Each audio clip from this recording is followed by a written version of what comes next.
CM Revanth Reddy sir, నేను మీ video చూసినాను sir. మీ అమ్మనో నీ చెల్లినో నీ భార్యనో ఈ రకంగా మాట్లాడితే నువ్వు ఇంత వాడిని అడుగుతున్నా.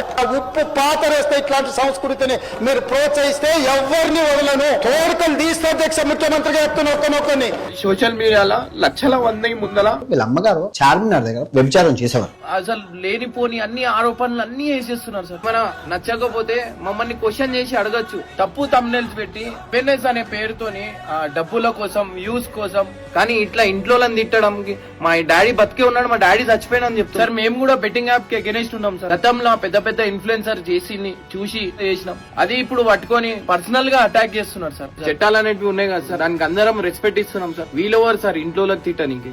ఈయన మీద ఎన్నో ఎఫ్ఐఆర్లు ఉన్నాయి, ఎవరు ఏం చేయలేకపోతున్నారు అని చెప్పి ఇష్టం వచ్చిన మాటలు మాట్లాడుతున్నారు సార్. మీకు ప్లీజ్ నా రిక్వెస్ట్ సార్, దీని మీద ఎమ్మటే యాక్షన్ తీసుకోరి. అండ్ నేను కూడా కేసు ఫైల్ చేస్తున్నాను సార్. దీనికి నా కేసు కూడా ముందుకు పోవాలన్నట్టు సపోర్ట్ చేయండి సార్.